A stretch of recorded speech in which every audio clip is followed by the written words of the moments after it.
नमस्कार दोस्तों, आपका स्वागत है आपके YouTube चैनल पर। उम्मीद करती हूँ आप लोग भी स्वस्थ होंगे। तो दोस्तों, आज की वीडियो में हम आपको जानकारी देंगे हनुमान जी के संबंध में 10 अनसुनी रोचक बातों के बारे में जो आपने कभी नहीं सुनी होंगी।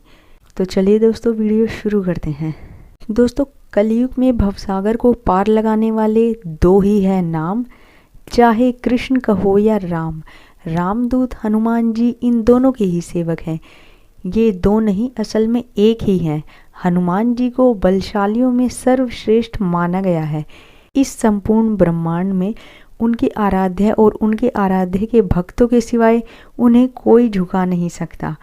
तो चलिए दोस्तों, जानते हैं महावीर हनुमान जी के संबंध में 10 अनसुनी रोचक बातें।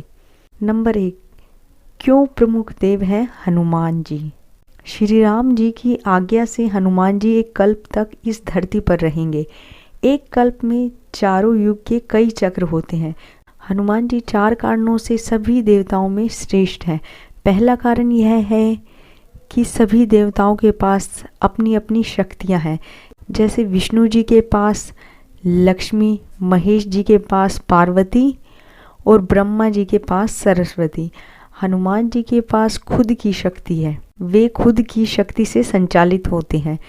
दूसरा कारण यह है कि वे इतने शक्तिशाली होने के बावजूद ईश्वर के प्रति पूर्ण समर्पित हैं। तीसरा कारण यह है कि वे अपने भक्तों की सहायता तुरंत ही करते हैं। और चौथा कारण यह है कि वे आज भी सशरीर हैं।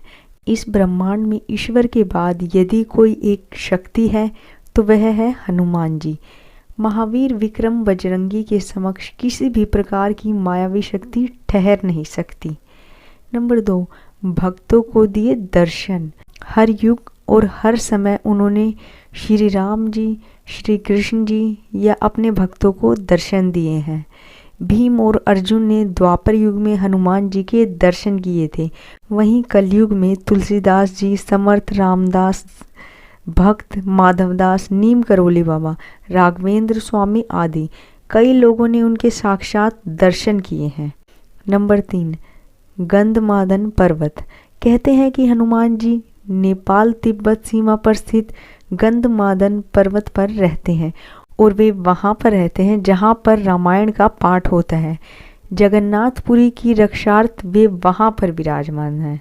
नंबर 4, हनुमद रामायण। सर्वप्रथम श्री राम जी की कथा भगवान श्री शंकर ने माता पार्वती को सुनाई थी। उस कथा को एक कोए ने भी सुन लिया था। उसी कोए का पुनर्जन्म काग भुषुंडी के रूप में हुआ। काक भुषुंडी ने भगवान गरुड़ को कथा सुनाई थी, परंतु वाल्मीकि रामायण से पहले हनुमान जी ने रामायण को एक शिला पर लिख दिया था।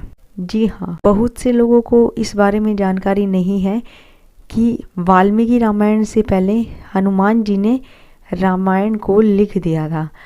हनुमान जी ने एक शिला पर अपने नाखूनों से इसे लिखा था। यह हनुमद रामायण के नाम से प्रसिद्ध है, परंतु बाद में उन्होंने वाल्मीकि की निराशा को देखते हुए इसे समुद्र में फेंक दिया था। नंबर 5, हनुमान जी के खास नाम। हनुमान जी के पिता सुमेरु पर्वत के राजा केसरी थे तथा उनकी माता का नाम अंजना था, इसीलिए उन्हें अंजनी पुत्र कहा जाता है। उन्हें वायु देवता का पुत्र भी माना जाता है, इसीलिए उनका नाम पवन पुत्र हुआ। उस काल में वायु को मारुत भी कहा जाता था। मारुत अर्थात वायु, इसीलिए उन्हें मारुति नंदन भी कहा जाता है। उन्हें शंकर सुवन भी कहा जाता है, अर्थात शंकर जी के पुत्र। इंद्र के वज्र से हनुमान जी की हनु टूट गई थी, इसीलिए तब से उनका नाम हनुमान हो गया। वज्र को धारण करने वाले और वज्र के समान कठोर अर्थात बलवान शरीर होने के कारण उन्हें वज्रांग बली कहा जाने लगा। नंबर 6, हनुमान जी के गुरु। दोस्तों, मातंग ऋषि के शिष्य थे हनुमान जी। हनुमान जी ने कई लोगों से शिक्षा ली थी। सूर्य भगवान और नारद के एक मान्यता अनुसार हनुमान जी के गुरु मातंग ऋषि भी थे। मातंग ऋषि शबरी के भी गुरु थे। कहते हैं कि मतंग ऋषि के आश्रम में ही हनुमान जी का जन्म हुआ था। नंबर 7, हनुमान जी और राम जी का युद्ध। दोस्तों, किंवदंती अनुसार भगवान राम का अपने भक्त हनुमान जी से भी युद्ध हुआ था। गुरु विश्वामित्र के निर्देशानुसार भगवान राम जी को राजा यथाति को मारना था। राजा यथाति ने हनुमान जी से शरण मांगी। हनुमान जी ने राजा यथाति को वचन दे दिया। हनुमान जी ने किसी तरह के अस्त्र शस्त्र से लड़ने के बजाय भगवान राम जी का नाम जपना शुरू कर दिया। राम जी ने जितने भी बाण चलाए सब बेअसर रहे। विश्वामित्र हनुमान जी की श्रद्धा भक्ति देखकर हैरान रह गए और भगवान राम जी को इस धर्म संकट से मुक्ति दिलाई। नंबर 8, माता जगदम्बा के सेवक हनुमान। राम भक्त हनुमान जी माता जगदम्बा के सेवक हैं। हनुमान जी माता के आगे आगे चलते हैं और भैरव जी पीछे पीछे। माता के देश भर में जितने भी मंदिर हैं वहाँ उनके आसपास हनुमान और भैरव के मंदिर जरूर होते हैं। हनुमान जी की खड़ी मुद्रा में और भैरव का कटा सिर होता है। कुछ लोग उनकी यह कहानी माता वैष्णो देवी से जोड़कर देखते हैं। भगवान श्री राम और माता दुर्गा की कृपा चाहने के लिए हनुमान जी की भक्ति जरूरी होती है। हनुमान जी की शरण में जाने से सभी सुख सुविधाएं प्राप्त होती हैं। इसके साथ ही जब हनुमान जी हमारे रक्षक हैं तो हमें किसी भी अन्य देवी देवता, बाबा, साधु, पीर, फकीर, ज्योतिष आदि की बातों में भटकने की जरूरत नहीं है।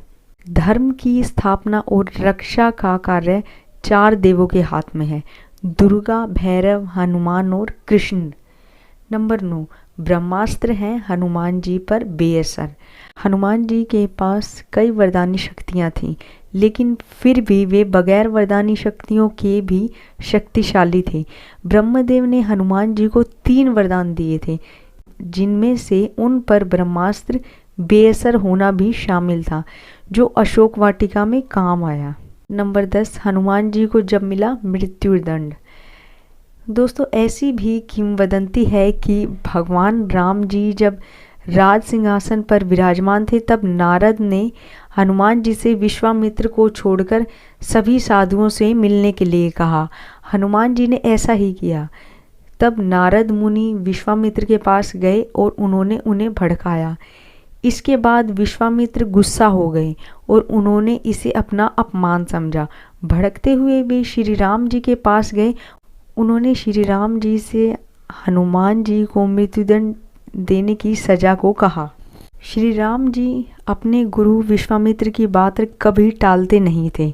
उन्होंने बहुत ही दुखी होकर हनुमान जी पर बाण चलाए, लेकिन हनुमान जी राम का नाम जपते रहे और उनको कुछ नहीं हुआ। राम जी को अपने गुरु की आज्ञा का पालन करना ही था, इसीलिए भगवान श्री राम ने हनुमान पर ब्रह्मास्त्र चलाया। लेकिन आश्चर्यजनक रूप से राम नाम का जप कर रहे हनुमान जी का ब्रह्मास्त्र भी कुछ नहीं बिगाड़ पाया। यह सब देखकर नारद मुनि विश्वामित्र के पास गए और अपनी भूल स्वीकार की। तो दोस्तों, अगर आपको मेरे द्वारा दी गई जानकारी जरा भी यूज़फुल लगी तो प्लीज़ आप वीडियो को लाइक कीजिए, शेयर कीजिए और सब्सक्राइब कीजिए और कमेंट करके ज़रूर बताइएगा कि आपको हमारी वीडियो कैसी लगी। Thanks for watching.